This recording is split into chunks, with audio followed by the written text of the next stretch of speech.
Chapter 21. Sunbeam's tail quivered. It was hard to sit still. The moon seemed particularly bright, lighting the island with brilliant white light that seemed to make every pelt in the clearing shine as the clans shifted below the great oak. Perhaps it wasn't the moon. Perhaps everything only seemed to shine because she was excited.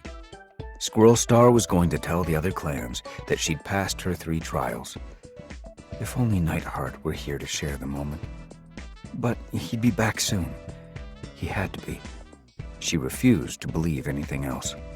And then she could tell him proudly that she was a ThunderClan warrior. I've switched clans. Sunbeam's heart fluttered nervously. I actually did it. She still felt a small twinge of guilt at leaving her kin and choosing ThunderClan over her former clanmates. She couldn't suddenly stop caring about everything she'd left behind. But she didn't regret it. She'd wanted this, and she'd worked for it. She was certain she'd made the right decision, and she wasn't going to apologize to any cat for joining ThunderClan. She glanced at her clanmates. Finchlight and Sparkpelt were beside her.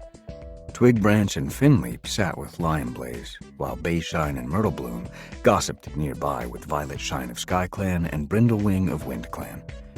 Brindlewing was still breathless from the journey here. WindClan had only just arrived, bounding through the long grass because they were late. Squirrel Star was already in the Great Oak with Leafstar and Tigerstar. Duskfur was with them, representing RiverClan. The old she-cat looked unsettled, her gaze flitting around the crowd, as Hairstar nosed his way through the gathered cats to join the other leaders. Sunbeam glanced toward ShadowClan at the far side of the clearing.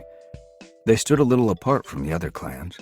Berryheart was there, flanked by Whirlpelt and Yarrowleaf, but Sunbeam didn't even try to catch her eye. She looked at Spireclaw and Fringewhisker instead, and they dipped their heads in return. Hollowspring was there too, and Sunbeam realized with a pang how long it had been since she'd spoken to her littermate. He had always been aloof, and now that he was in a different clan, Sunbeam wondered if she'd ever share tongues with him again. Sparrowtail caught her eye and blinked at her. She was happy he acknowledged her, but he looked anxious. Sunbeam suddenly realized that his clanmates looked anxious too. There was a stiffness in the way they sat, watching the great oak, barely speaking even to each other. Only Lightleap looked relaxed. The dark brown tabby looked less exhausted than she had last time. She seemed glad to be back home among her clanmates as she pressed gently against Blazefire. Hairstar had leaped up into the great oak. He stepped forward and began to address the crowd. The prey is still running well on the moor. Look! Finchlight wasn't listening to the WindClan leader. She nudged Sunbeam and nodded toward the RiverClan cats. There's only one ShadowClan warrior with them. Sunbeam saw Scorchfur sitting beside RiverClan. The RiverClan warriors looked prouder than they had at the previous gathering, their heads a little higher, meeting the gazes of the other cats without apology. Sunbeam felt a jab of pity for Scorchfur, alone in the RiverClan camp. Perhaps RiverClan had grown less hostile, now that the negotiations promised an end to ShadowClan's involvement soon. But from the way Scorchfur kept glancing at his clanmates across the clearing, he still wished he were home.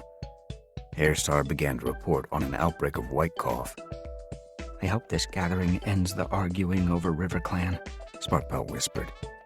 They still don't have a leader, Bayshine reminded her, or a medicine cat who can connect to StarClan. Myrtlebloom frowned. Let's hope they have a plan. We need to trust that they'll work it out, Sunbeam mewed. We need to trust that Tigerstar will stop interfering, Finchlight grunted. Sunbeam glanced at her. She was getting used to ThunderClan's sulky attitude toward the ShadowClan leader. She could almost understand it now. From this side of the border, it did seem as though Tigerstar was assuming more authority than he had a right to.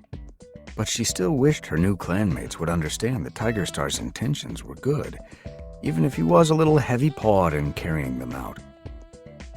In the great oak, Hairstar had finished, and Squirrelstar began to step into his place at the front of the branch.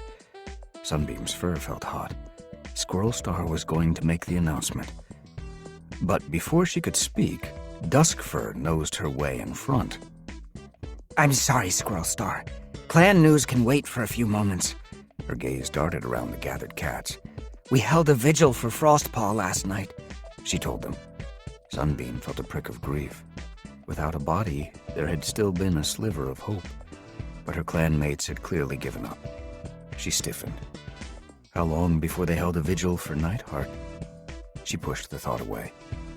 "He's coming home." "It's been more than a moon since she went missing," Duskfur went on. "Since we've already confirmed that it was her fur found on the moor, we must face the fact that she's gone. It does no cat any good to leave a wound open. We must accept that Frostpaw is dead and begin to heal."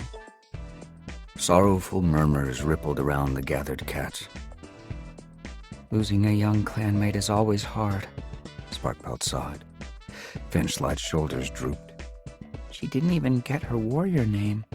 Curlfeather must be broken-hearted that her daughter followed her to StarClan so soon," Twigbranch mewed.